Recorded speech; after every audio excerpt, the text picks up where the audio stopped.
Hello and welcome back to the channel Up the Reds TV with me, Andy. So, as I was going to say at the beginning, please like, please share, and please subscribe to the channel. Okay, this one is the pre-match warm-up for Arsenal versus Liverpool. But before I talk about Arsenal, let's have a look at what Arne Slot said in his press conference, and also what Virgil van Dijk had to say with his comments after the Fulham game about this fixture. Okay, Arne Slot was asked about Hugo Ekitike. He said he hasn't trained with us, and he will see if he can do that today. If not, it will be another 1 or 2 days more. So, on that note, we know that he's not going to be available for this game, because he wouldn't make a comment like that if there was no issues. And he was asked about the season. He said, "We've beaten good teams already this season. We are not where we want to be, and we have drawn and lost games in a negative way." So he's owning up to the fact that some performances have not been good. He's asked about the Arsenal game. He says it's an important game to see where we are against them, and which is a strange thing to say, but yeah, that's what it is with him. He said that asked about Arsenal's strengths. He said Arsenal's strength is their strength, which I didn't understand either. Arsenal can score from open play, score from set pieces, play the long ball, and they hardly concede. They are the complete package this season, and in my opinion, deserve to be on top this season. He also said we have to be completely ready for them. We were defensively good at Anfield with our fans behind us. We need as much players available and haven't found the answers yet to some of our performances. Asked about Mark Gay, I don't talk about transfers publicly. You should already know that. He was asked about the fans finding the football dull and boring. He said I wouldn't disagree, although I would use other words to describe them. But we are struggling to create. He also said that we've played attractive football this season. I don't know when. I can't honestly think of a game that sticks in my head about the attractive football bit. They've all been slogs, even the ones against the big teams that we've won in the competitions. Asked about Harvey Elliott. Asked Villa about him. And no, we don't have a recall with him. So Harvey Elliott's not coming back in January. Looks like he's been hung out to dry, which is unfortunate for the young lad. Um, Asked about the squad. I'm very happy with the squad, in line with Richard Hughes and the ownership. We do smart things in the transfer market to keep up with the top sides. This club is in a good place in the short and long term. We have got a good, talented squad, as shown against Real Madrid, Arsenal, Aston Villa. But we have not had the consistency with the teams we should have beaten. So that's what he said. And as I've alluded to it, I don't think Hugo Ekitike will play, and I don't think he'll be on the bench either.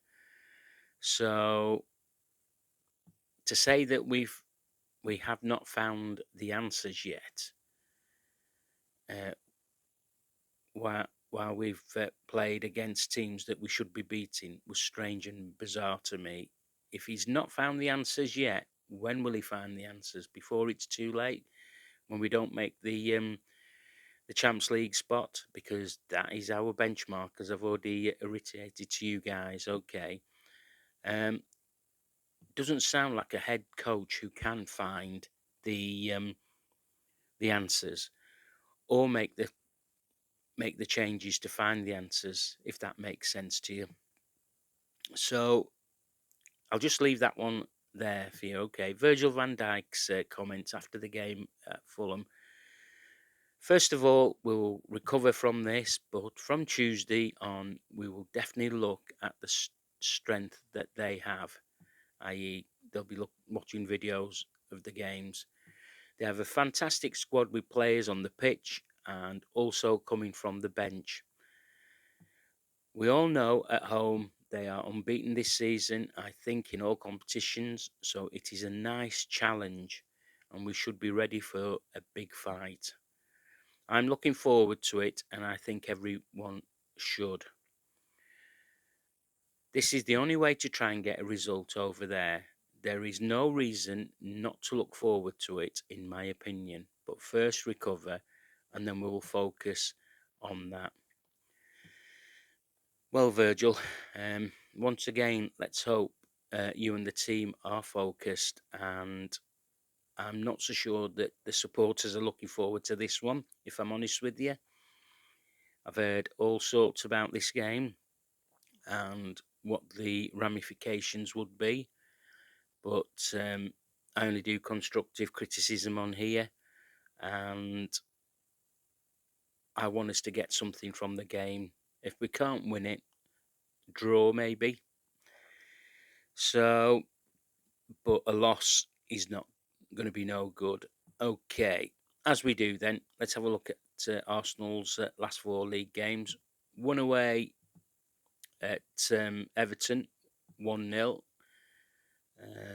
Let's have a look. Was that a penalty? 1-0, yeah, with a Gorkarest penalty. They won 2-1 at home against Brighton, Odegaard and an OG. And I wouldn't say they thrashed Aston Villa. I did watch it. I just thought Aston Villa were a bit silly, you know. They won 4-1 against Villa at home. Gabriel, Zubamendi, Trossard, and Jesus, however you want to pronounce it.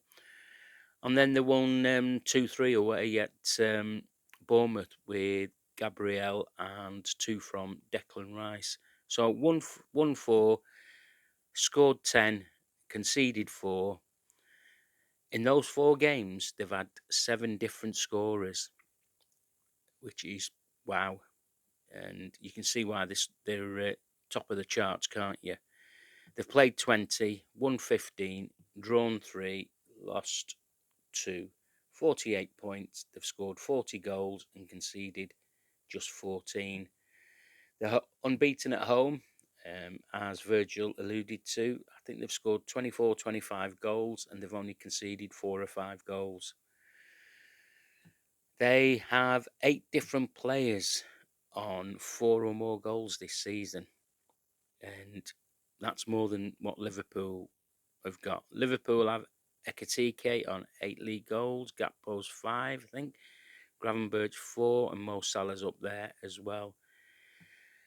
Look, they're certainly flying at the moment, and I can probably say we're going to be playing the champions elect. The champions are going to be playing the champions elect. We are unbeaten in 9, but if you look at our last 4 league games, they all tell a tale that we've not been at it, or at our best anyway, in any of them for 90 minutes. And that's the important thing there, 90 minutes. We have not played a decent game in 90 minutes, although we're unbeaten in 9. We won 2-1 at Spurs, didn't we? They finished with 9 men, but they were the better team in the last 15 minutes or so. Isak and Ekitike were the scorers. We won 2-1 at home to Wolves. Again, we were comfortable at 2-0, and then we conceded a silly goal and allowed them back into the game, and we were on the back foot. And it was Gravenberch and Wirtz who scored that. Then it was the 0-0 draw at Anfield. I was at that game, and believe me, the less said about that performance, the better for me. And then we drew, obviously, away at Fulham at the weekend. Again, the performance wasn't good. Should have seen the game out, summed up our season. and obviously Gakpo and Vert scoring there. So we've had 5 different scorers. Look, I'm going to be honest with you. I'm worried about this one. As I've said in my other videos, I have no idea what our style of play looks like at best. It's passive and backwards. But I do know how Arsenal play. They will play against us, and it'll be in a 4-3-3 formation. They'll have pace on the flanks, creative midfielders in Rice, Zubamendi, and who else is the other one in there? I have done a team that I think they'll start against us, but their midfield is really good at the moment. And as our gaffer has stated, their set pieces are miles better than anybody else's in the league, especially us. And they're also a settled team. Arne Slot will probably set up in a 4-2-3-1 formation again. But again, I do not know the style of play, how they will play. So Arsenal's team, here we go. Raya, obviously in goals. Timber will be the right back. Ines Capi, if that's how you pronounce it, will be the left back. Saliba and Gabriel. Odegaard, Zubamendi and Rice in midfield. How could I forget Rice? Madueke on the right, Gorkres in the middle, and Martinelli on the left-hand side. Now, this team runs average of 16 kilometres per game. We are nowhere near that. So you can see how extremely hard they work for each other and as individuals. We don't have that work rate in our team, unfortunately, and we can see that. Obviously, the Reds have played 21, 10, drawn 3, lost 6. We've scored 32, conceded 28, and we're on 34 points. Now, this game really worries me. Worries me on 2 fronts, that we don't show up and we end up with a scoreline like Aston Villa's. I understand what Slot is saying about teams like Real Madrid, Aston Villa, and even Arsenal for that matter, where we only allowed them 1 chance at Anfield. But that is this now is nearly the business end of the season, or it should be, because games are coming thick and fast, and we have not been on it all season. Somebody said to me today at work that he said that we have not been on it since we beat Spurs to win the title, and he's probably right. We haven't, have we? So, yeah, as I said, what worries me is that the teams that are behind us not looking up.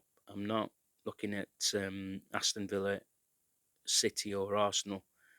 It's the teams below us, and both Chelsea and Manchester United, they play tonight. Manchester United play at Burnley, and Chelsea travel just across the road to Fulham. And both will have a new man in the dugout, bounce, as you call it, a new manager bounce. And after tonight's games, if they go the way of United and Chelsea, we could be sitting back in 6th place before we play tomorrow. At best, I said, if you offered me a draw, I'd probably take it, but a win would be much better. A loss for the champions would see them 17 points behind the leaders, and that is not good. That is not good at all. When we have done sod all in games at Sunderland, at Leeds, to both home and away, drop points, and some of the losses that we've had, we could have been a lot closer to the top 2, but unfortunately we haven't, and it's no good harping on about those results now. They've gone and nothing's improved. So my team, um, Ali in goals, Konate and Van Dijk. Now, I'm going for a bit of pace at the flanks. It could be either Bradley or Frimpong. I'd probably go for Frimpong. Kirkis on left hand side. Midfield, Gravenberch, Jones, and I'd probably and Slobberslide up top on the right. I'd have Frimpong, Gakpo in the middle, Verts on the left.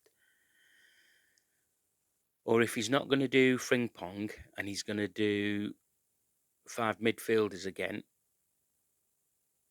I think it'll be Gravenberch, Jones, Maka and Slobberslide in the 5th midfielder with Verts and Gakpo on his own. If he does that, we are in serious, serious trouble because those 5 midfielders can't function as a 5. They just cannot. You saw it in the Fulham game. They were getting in each other's ways. There was no passing and moving. It was all sterile.